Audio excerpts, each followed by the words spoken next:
Everybody, welcome to Being Rusty on Sports. Today's episode is on the current situation in the NFL with the salary cap regarding free agency and various franchise tags that are being used by teams. And we're going to focus today on the quarterbacks and running backs, not all of them, but some of the major ones, and talk about what's been offered and what the implications are of those offers. So today, let's start with Derek Carr.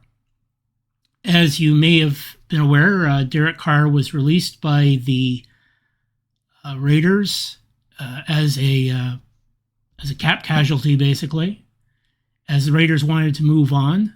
And Derek Carr was effectively the major free agent out on the market before the formal start of free agency. So he has signed a contract with the New Orleans Saints. The contract is for 4 years at $150 million. Hi, this is Future Russell. I'm just going to fill in a couple of points that I didn't get in the original edit. The Derek Carr contract is $60 million guaranteed at signing, and there's another $10 million guaranteed in year 3, and the contract itself vests after year 1, as per Ian Rappaport and Michael Garofalo's reporting on NFL.com. Another important point is from Mike Forlorio at the PFT podcast.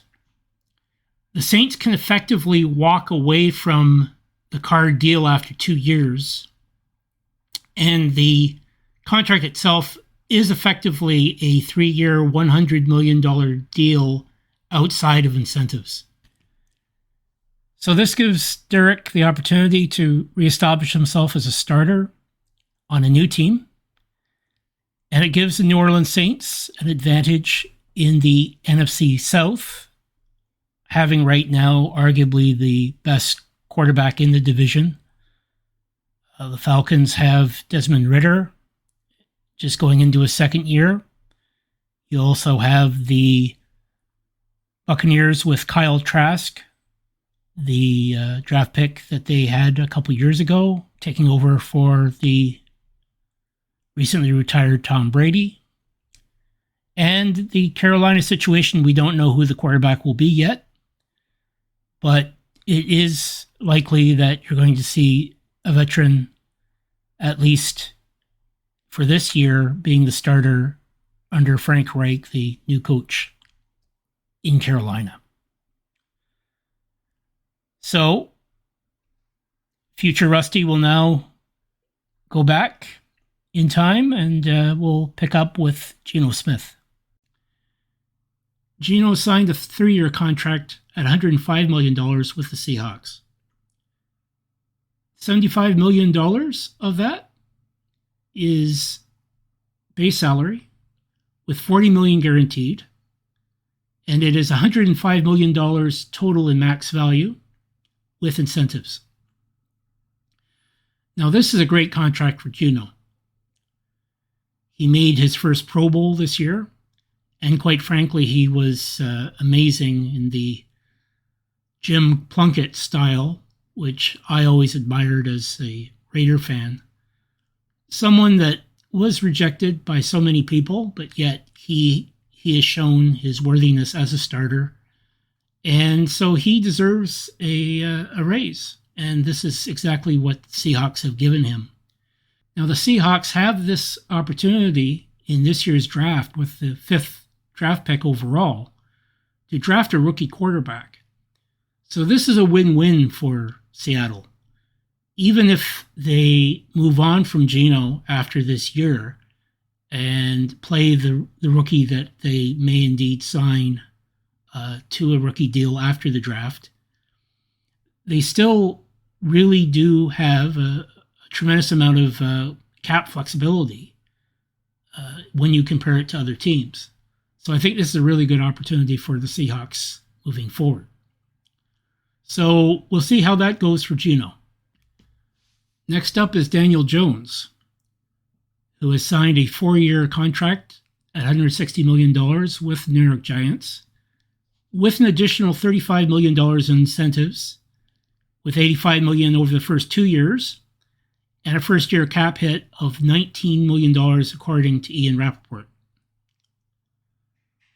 Again, this is a really good opportunity for Daniel Jones to set the stage for him to make the next jump to being an elite quarterback in the NFL.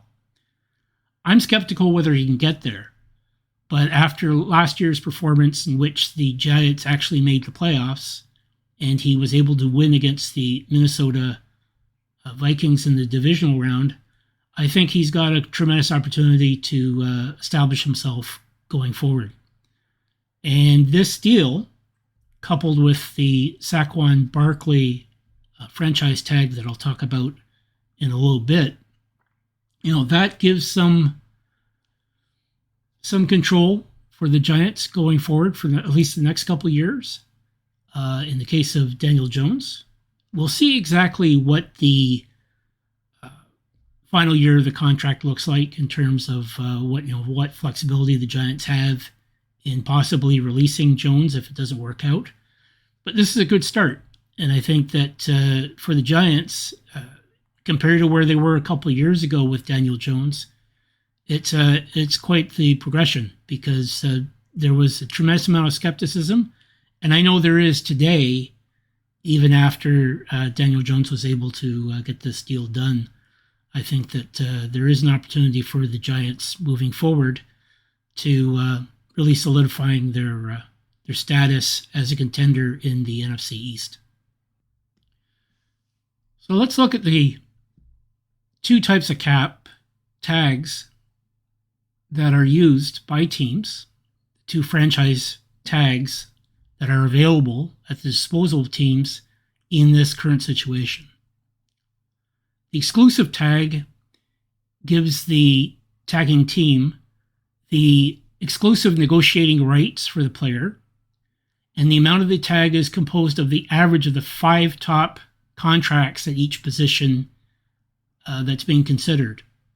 So, for example, a quarterback, it's the 5 contracts at the top of the quarterback market that are averaged out, and that gives the cap number for the particular player. So this is the most expensive of the two types of tags. The non-exclusive tag allows the tag player to negotiate a future deal with any interested team, and that team that receives the negotiation. This means that any team can negotiate with a player under the non-exclusive tag, and a team can file basically an offer sheet that the team that has tagged the player can match. And in the event of that matching, the team will pay the player a contract under that structure. So the opportunity is there for a team to basically snatch another player under the non-exclusive tag, and in that event, the team that loses the player will get 2 first-round draft picks as compensation. So this is a situation that it's, depending on the position, this can be a very prohibitive kind of compensation. And so really it would be for skill position players, quarterbacks, running backs, wide receivers, rush ends, those type of players that would be really the focus of the non-exclusive tag. So there are a few players that are in the discussion here that we can talk about that have been given the non-exclusive tag, and that really does change the the situation, because had they been tagged under the exclusive tag, they would not be available for negotiation with other teams. So that exclusivity is very important in this context. In this context, you have to look at Lamar Jackson. He has been given the non-exclusive franchise tag by the Ravens. And this is a pretty big deal. We've seen a lot of acrimony between the Ravens and Lamar Jackson over the last 2 or 3 years. And a big part of that has to do with the fact that Lamar Jackson basically is representing himself. His mother, I believe, is his agent. But it makes it very difficult for the Ravens, or for any other team for that matter, to negotiate with someone who doesn't have a permanent third-party representative like most players do. So the big question that this raises, now that he's non-exclusive, is because he can negotiate with other teams, and there has been speculation on what teams could negotiate with him and actually offer the Ravens an offer sheet, like the Dolphins. Also, the Atlanta Falcons have been speculated on in a number of articles I've seen over the last few days. It's a question of what is his market, and specifically, can he get a fully guaranteed deal, as Deshaun Watson did last year with the Cleveland Browns. The hang-up in negotiations between the Ravens and Lamar Jackson, it's been speculated that Lamar Jackson has wanted a fully guaranteed contract like Deshaun Watson's. And the fact that this contract that Watson signed last year is unprecedented, that really puts a spanner in the works. It is a sticking point, because the Ravens and most teams in the NFL, they don't want to deal with guaranteed contracts, particularly multi-year guaranteed contracts. So this is a very interesting situation, because Lamar Jackson's going to find out very quickly what his market is and what the ceiling is for his attempts to negotiate a long-term deal, whether with a new team or with the Ravens themselves. So we're going to see what happens. Hey, this is future editing Rusty. Just to quickly point out, with Saquon Barkley and Josh Jacobs of the New York Giants and Las Vegas Raiders, respectively, those two running backs are now under the non-exclusive franchise tag, so they're going to be able to negotiate with other teams. Josh Jacobs has indicated that he is willing to sign a long-term deal with the Raiders on what could be described as a hometown discount. He will sign a long-term deal at a discounted rate under the proviso that the Raiders would agree to put the money that he is discounting the team towards signings to surround him with more talent going forward. So it's going to be interesting to see how Josh Jacobs parlays this. He did win the rushing title last year, and Saquon Barkley and him as well. Those two guys are in a position to make some really good money, even with the possibility that they're not going to be able to negotiate a competing deal with another team that would get an offer sheet that the Giants and Raiders would have to meet in their respective cases.